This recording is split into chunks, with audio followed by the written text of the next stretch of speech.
Hello, नमस्कार। हमारे साथ इंडिया टुडे और आज तक पर एक खास मेहमान है। राजस्थान में जो पॉलिटिकल ड्रामा हो रहा है उसमें एक बड़े किरदार हो सकते हैं राजस्थान असेंबली के स्पीकर, कांग्रेस के लीडर सीपी जोशी, जो आज हमारे साथ है।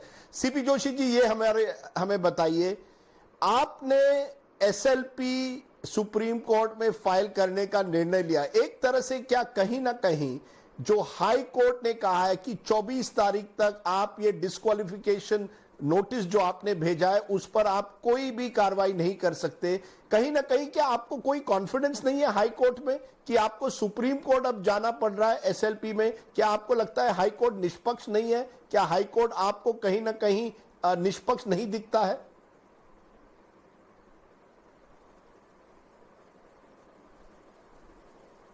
नहीं सर देसाई जी, इसमें तो मुद्दा ये है कि हमारी पार्लियामेंट्री डेमोक्रेसी में हमने एक विशेष किया है कि पार्लियामेंट कानून बनाएगी, सुप्रीम कोर्ट उसको इंटरप्रेट करेगी। डिस्क्वालिफिकेशन का जो कानून बनाया लोकसभा ने, उस पर सुप्रीम कोर्ट की 3 बेंच की बेंच ने फैसला दिया कि डिस्क्वालिफिकेशन के संबंध में जो स्पीकर है उसके पास पूरा डोमेन है डिस्क्वालीफाई करने का, और डिस्क्वालीफाई करने से पहले कोई भी कोर्ट उसमें इंटरवीन नहीं करेगा।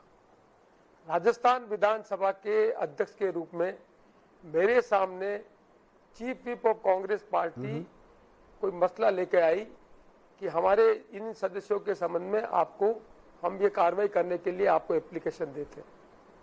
विधानसभा अध्यक्ष के रूप में मैंने केवल शो काज नोटिस दिया जो मेरे कार्रवाई मेरे डोमेन के अंतर्गत था। मैंने कोई निर्णय नहीं किया उस पर, केवल मात्र शो काज नोटिस दिया।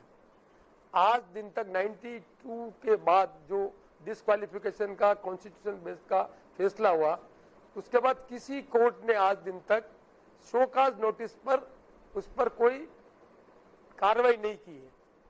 कार्रवाई करने का जो अधिकार कोर्ट को है वो है जब स्पीकर कोई निर्णय कर ले। उसके बाद जब मैंने निर्णय नहीं किया, केवल मात्र शो काज नोटिस दिया जी, और कॉन्स्टिट्यूशनल बेंच ने यह फैसला कर दिया कि केवल मात्र निर्णय करने के बाद कोर्ट उसमें इंटरवीन कर सकता है, तो ये बड़ा अजीब स्थिति है कि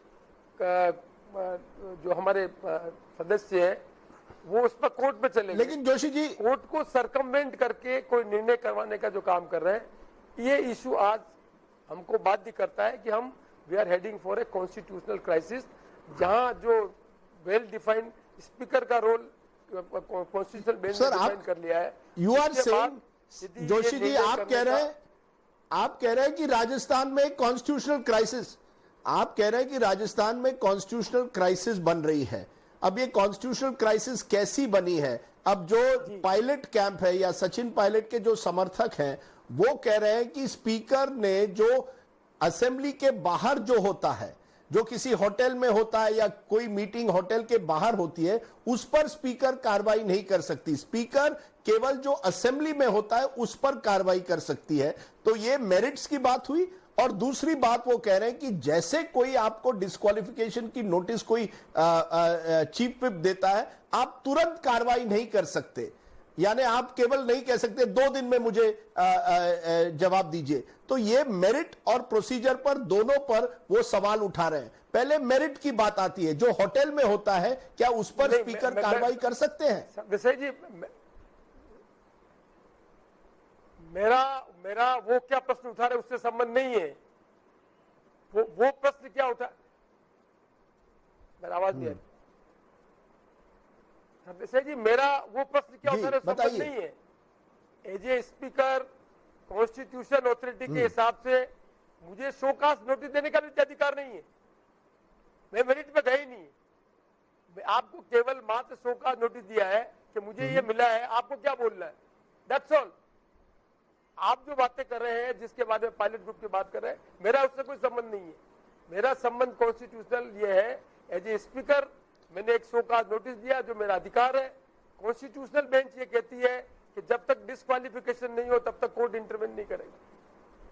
तो कोर्ट मुझे कहती है कि आप कोई कार्रवाई नहीं करो, मैं उसका सम्मान कर रहा हूँ, कार्रवाई नहीं कर रहे हैं।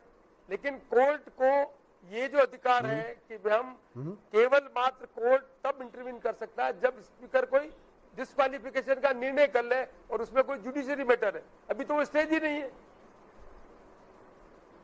ऐसा कोई निर्णय नहीं 92 के बाद। लेकिन ये सवाल उठता है क्योंकि आप बड़े नहीं सर,